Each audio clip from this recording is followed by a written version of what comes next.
గురుబ్రహ్మ ప్రేక్షకులకు నమస్కారం అండి. మన గురుబ్రహ్మ ప్రేక్షకులు 2025 సంవత్సరంలో కుంభరాశి వారి ఫలితాల గురించి, ఆదాయ వ్యయాల గురించి, పాజిటివ్ పాయింట్స్ గురించి, నెగిటివ్ పాయింట్స్ గురించి వివరణ ఇవ్వమన్నారండి. ఈ వీడియోలో నేను చాలా క్లియర్గా వివరిస్తాను. శ్రీ దుర్గాదేవి జ్యోతిష్యాలయం. మీరు ఇప్పుడు వరకు ఎక్కడెక్కడో జ్యోతిష్యం చెప్పించుకుని నిరాశ చెంది ఉన్నారా? అయితే ఒక్కసారి గురువు గారికి ఫోన్ కాల్ చేసి చూడండి. ప్రేమ, పెళ్లి, ఉద్యోగం, రాజకీయం, విదేశీ ప్రయాణం, ధనం నిలకడగా లేకపోవటం, భార్యాభర్తల మధ్య గొడవలు, ఆస్తి తగాదాలు, అప్పుల బాధలు, స్త్రీ పురుషుల ఎలాంటి గుప్త సమస్యలకైనా, ఎటువంటి సమస్యలకైనా ఒక్క రోజులోనే పరిష్కారం చూపుతారు. వీరు ఫోన్ నంబర్ 9542637206. ఇంట్రెస్ట్ ఉన్న వాళ్ళు ఎవరైనా ఏ టైంలోనైనా వీరికి కాల్ చేయవచ్చు. 2025 సంవత్సరంలో కుంభరాశి వారికి ఒక అదృష్ట విషయం ఏంటంటేనండి, 2025 మార్చి 28వ తారీఖు తర్వాత నుండి జన్మశని యొక్క ప్రభావం అనేది పూర్తి కాబోతుంది. జన్మశని అంటే శని భగవానుడు మీ ఇంట్లోనే అంటే కుంభరాశిలోనే ఉండటం. 2025 మార్చి 28వ తారీఖు నుండి శని మీనరాశిలో సంచారాన్ని మొదలు పెట్టబోతున్నాడు. మీనరాశిలో సంచరిస్తాడు అంటే కుంభరాశిని విడిచిపెట్టి మీనరాశిలోకి వెళ్ళిపోతాడు. అంటే ఏలినాటి శని యొక్క చివరి దశ, మూడవ దశ అనేది మీకు ప్రారంభం కానుంది. రెండవ దశ కంటే కూడా మూడవ దశ చాలా బెటర్గా ఉంటుందండి. ఒక రకంగా రికవరీ స్టేజ్గా చెప్పవచ్చు. ఇప్పటి వరకు ఏలినాటి శని వల్ల చాలా ఇబ్బందులు పడ్డారు. కేవలం కుంభరాశి వారు మాత్రమే కాదు, మకర రాశి వారు కూడా. మార్చి 28వ తారీఖు తర్వాత నుండి మీకు చాలా వరకు బెటర్గా ఉంటుంది. ఇక ఆదాయ వ్యయాలు చూసుకున్నట్లయితే కుంభరాశి వారికి 2025 సంవత్సరంలో ఆదాయం 8, వ్యయం 14. ఆదాయం తక్కువగా ఉన్నప్పటికీ కూడా మీకు అనుకూల ఫలితాలు ఉంటాయి. జన్మశని అయిపోతుందంటే ఏంటండి, చాలా వరకు అనుకూల ఫలితాలు ఎదురు కాబోతున్నాయి అని అర్థం. రాజపూజ్యం 7, అవమానం 5 అండి. పూర్తిగా శని యొక్క ప్రభావం అనేది తొలగనప్పటికీ కూడా రెండవ దశ కంటే కాస్త బెటర్గా ఉంటుంది. మెయిన్గా మీరు జాగ్రత్తలు తీసుకోవాల్సింది ఏంటంటేనండి, ఎవరైతే ఉద్యోగ వ్యాపారాలు చేస్తున్నారో, బయటికి వెళ్ళి ఎవరైతే సంపాదిస్తున్నారో, జనవరి, ఫిబ్రవరి, మార్చ్ ఈ 3 మాసాలలో పని ఒత్తిడి అనేది చాలా ఎక్కువగా ఉండబోతుంది. కాబట్టి మీ పైన ఒత్తిడి ఎక్కువగా ఉంటుంది. కాబట్టి మీ సహ ఉద్యోగులతో కానీ, వ్యాపార భాగస్వాములతో కానీ, పై అధికారులతో కానీ విసుగు చెందే అవకాశాలు ఉంటాయి. కొద్దిగా ఓపిక పట్టండి. మార్చి మాసం వరకు ఓపిక పట్టండి. అదేంటండి ఏలినాటి శని ఇంకా ఉందంటున్నారు, ఇక అనుకూల ఫలితాలు ఎక్కడి నుంచి వస్తాయి అనుకోవచ్చు. నేను గతంలో చేసిన వీడియోలో కూడా వివరించానండి. రెండవ దశ కంటే మూడవ దశ చాలా బెటర్గా ఉంటుంది ఏలినాటి శని.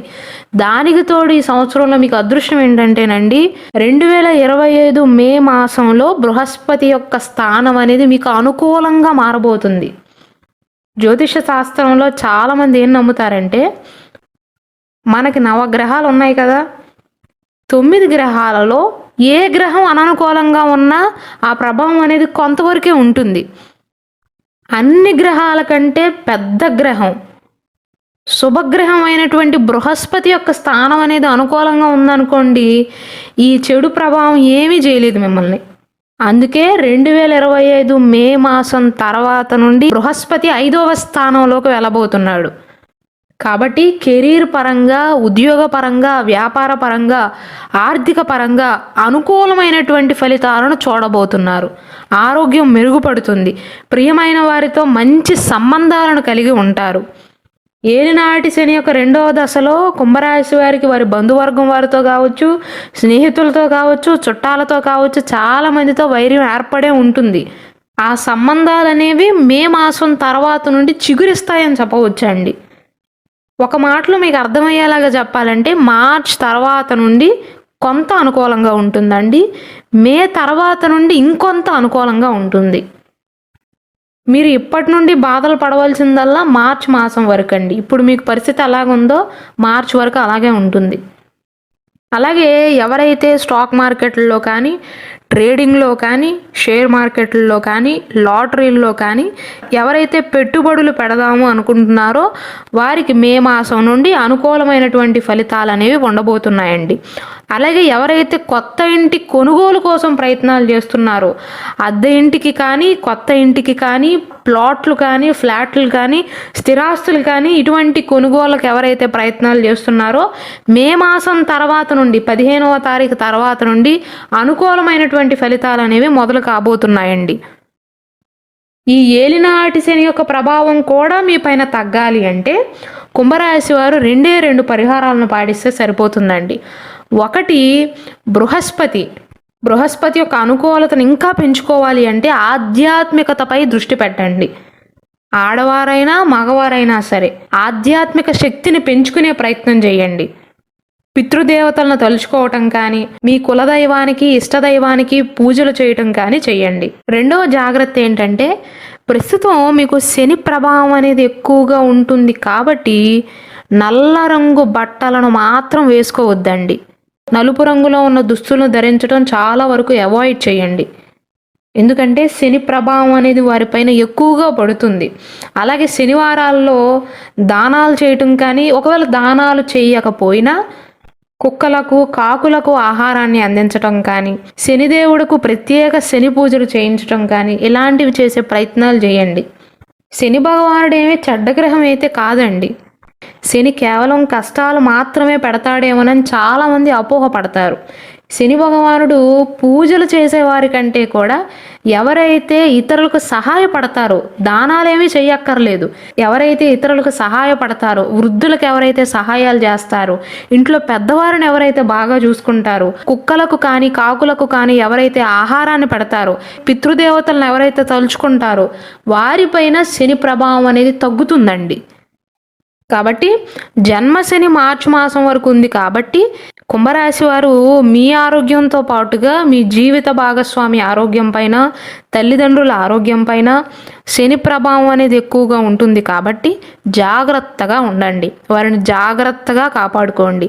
అంతే తప్ప భయభ్రాంతులకు గురి కావాల్సిన అవసరమే లేదు. మీరు మంచిగా ఉండి గతంలో మంచి పనులు చేస్తే శని ఏమి చేయడండి. ఎవరైతే గతం నుండి ఉద్యోగ ప్రయత్నాలు చేస్తున్నారో 2025 సంవత్సరం మే మాసం నుండి బృహస్పతి చాలా అనుకూలమైనటువంటి స్థానంలోకి రాబోతున్నాడు కాబట్టి మీకు సంతృప్తిని కలిగించే కొత్త ఉద్యోగ అవకాశాలను పొందుతారు అని చెప్పవచ్చు. నిరుద్యోగులకైతే మే 15వ తారీఖు తర్వాత నుండి చాలా అనుకూలమైనటువంటి ఫలితాలు అయితే ఉండబోతున్నాయండి.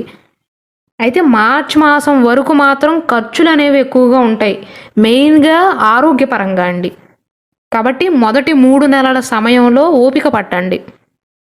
నేను ఇంతకు ముందు చెప్పినట్లుగా ఆధ్యాత్మిక శక్తిని పెంచుకునే ప్రయత్నం చేయండి. మంచి పనులు చేసే ప్రయత్నం చేయండి. మిమ్మల్ని దానాలు ధర్మాలు చేయమని నేను చెప్పట్లేదు. మంచిగా ఉంటే చాలు, ఎవ్వరికి చెడు చేయకుండా మంచిగా ఉంటే చాలండి.